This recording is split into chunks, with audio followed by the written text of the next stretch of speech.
Good afternoon, मैं सत्येंद्र कुमार पांडे, नई दिशा coverage से। अभी हम अनुमंडल कमलनाथ तिवारी अनुमंडल अस्पताल बगाएं उपस्थित हुए हैं और आज एक ऐसी घटना के बारे में यहाँ जानकारी देने के माध्यम से हम अपने जिन चीज़ों को बताने के लिए जा रहे हैं। दो पक्ष, जी हाँ, दो पक्ष, ये लोग बड़गांव से निवासी हैं और इनके बीच एक ज़मीनी विवाद होता है और ज़मीनी विवाद आज से नहीं, ये 2016 की प्रकरण है।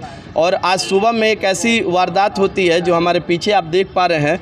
ये वो पीड़ित परिवार है जिसके इस घटना को अंजाम दिया जाता है और इस घटना को अंजाम देने के पीछे जो मुख्य कारण है वो ज़मीन का एक विवाद बताया जा रहा है। हम अपने इस कवरेज के माध्यम से इस पक्ष की बातों को आपके सामने तक बताने का प्रयास करेंगे कि आज किस तरीके से समाज में इंसान का कोई वैल्यू नहीं रह गया है। जहां देखिए पैसे और लोभ लालच में कोई भी इंसान एक दूसरे इंसान के लिए एक राक्षस बन चुका है और वहां पे किसी तरह का कोई भावना और संवेदना का कोई महत्व नहीं।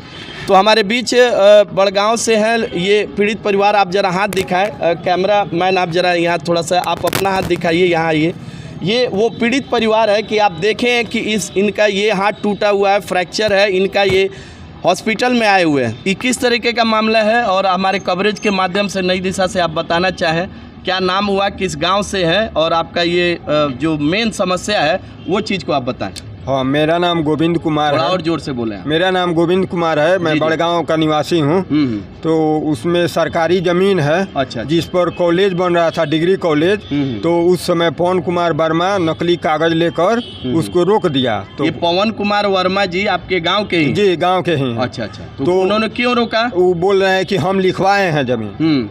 तो वो सरकारी ज़मीन किसी को लिखाता नहीं है, ये कानून में नहीं है, लेकिन वो गलत तरीका से लिखवा लिए हैं। तो कॉलेज वहाँ से थोड़ा हट गया और उस पर गड्ढा खोनाया था। तो कॉलेज बनने के लिए तो क्या हुआ कि वहाँ पर कॉलेज थोड़ा अलग बन गया है। अभी उस पर तो हम लोग 16 में जाने की लिखवाए हुए हैं और गलत तरीका से घूस देकर इस प्रकरण में आपने प्रशासन की मदद ली? जी, वो घूस देकर अपने नाम से जमाबंदी कायम करा लिए हैं। जी। तो जो हम ये बात हम लोग 2016 में जाने तो उनके जमाबंदी कैंसिलेशन के लिए हम लोग अपर एडीएम। वास्तव में उस जमीन का जो मुख्य दावेदार है ये आपका परिवार है? पवन नहीं, हाँ, बिहार सरकार का रहना चाहिए। वो जमीन आपकी अभी आप देख रेख में है ना? हम लोग पूरे गांव के लोग चाहते हैं कि वो बचा रहे, सरकार का जमीन है, सरकार के ही हाथ में। लेकिन वो लोग अपना आधिपत्य दिखाना चाह रहे हैं। वो लोग चाह रहे हैं कि हम लोग को हो जाए, सामंतवादी से वो जमीन को अपने पास। तो ये कहीं ना कहीं विचार करने योग्य है कि एक सरकारी आवंटन जमीन और उस जमीन पर जहाँ पूरे गांव वालों की मानसिकता है कि इस ज़मीन पे किसी तरह का कोई अवैध तरीके से काम ना हो, ज़मीन बचा रहे और सबके लिए सार्वजनिक काम है। शर्मसार ये बात है कि आज आप देखें कि किस तरीके से, कितने जालिम तरीके से इनका ये हाथ टूट चुका है।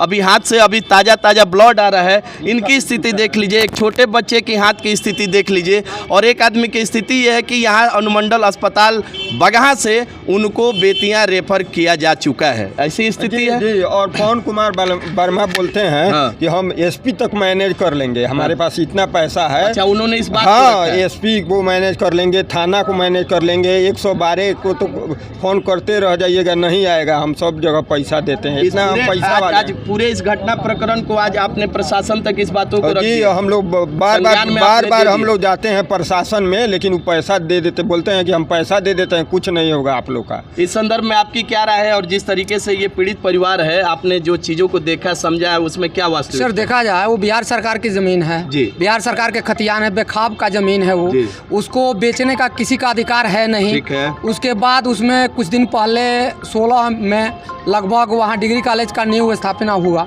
उसमें वो लोग अपना जो है एथी दिखा करके कि फर्जी बड़ा करके और रसीद दिखा करके और उसको रुकवाए, जिसमें हाई कोर्ट में केस चला, जो केस पेंडिंग में है। मतलब ये पूरे एक जांच का विषय है। जी, पूरे एक जांच का विषय पे आप लोग क्या अपेक्षा रखते हैं? हम लोग यही होना चाहिए कि बिहार सरकार का क्या मांग, सरकार से यही मांग है कि बिहार सरकार की जमीन है, बिहार सरकार का कुछ ना कुछ वहाँ बने, जैसे डिग्री कॉलेज बने, भैया है, जैसे पॉलिटेक्निक कॉलेज। जी, विकास का वो कार्य, गाँव का विकास, उसमें सामंतवादी अपना आधिपत्य नहीं दिखा। सर, सिर्फ गाँव का विकास नहीं, पूरे बगहा मतलब अनुमंडल का विकास हो, उस पर मान लीजिए वहाँ पॉलिटेक्निक कॉलेज का थी आया हुआ था। क्या हुआ? भूपेंद्र कुमार पाठक मेरा शुभ नाम है। भूपेंद्र पाठक जी, और आपने क्या बताया? गोविंद कुमार। गोविंद कुमार जी ने। ओवरऑल अगर हम लोग इस निष्कर्ष पर निकले कि वो एक सरकारी ज़मीन है और उस सरकारी ज़मीन पर कुछ वहाँ के जो सामंतवादी लोग हैं उस ज़मीन पे अपने आप को कायम करके और उसका एक गलत तरीके से इस्तेमाल करना चाह रहे हैं,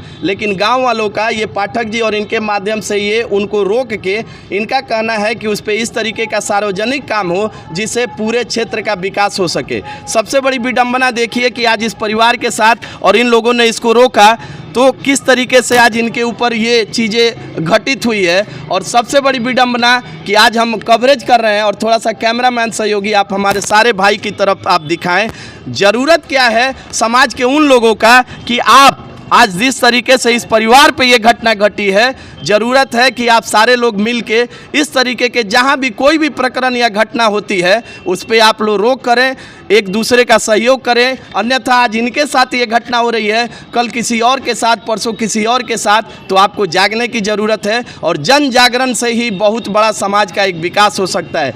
आखिर इनका अपराध क्या है? उस ज़मीन पे जब ये लोग रोकने गए तो इनके ऊपर मारापीटी किया गया। मारपीट के दौरान आज एक आदमी की स्थिति इतनी गंभीर है कि वो बेतियां रेफर हो चुके हैं। तो मेरा नई दिशा कवरेज के माध्यम से इन सारी समस्याओं का समाधान हेतु हम प्रशासन से गुहार करेंगे और समाज के वो लोग जो उस ज़मीन पे जाके उसे जांच करके देखें कि उसमें क्या वास्तविकता है और सचमुच अगर उस ज़मीन का उपयोग समाज के विकास के लिए किया जा सकता है तो ज़रूरत है कि आप उन चीज़ों को देख के करें और ऐसे लोगों को न्याय दिलाने में, जिन लोगों ने इनके ऊपर इस तरीके को आरोपित को कड़ी से कड़ी सज़ा दिलाने में, और ख़ासकर जो भी दर्शक हमारे इस कवरेज को देखना चाह रहे हैं, आप सारे लोगों के लिए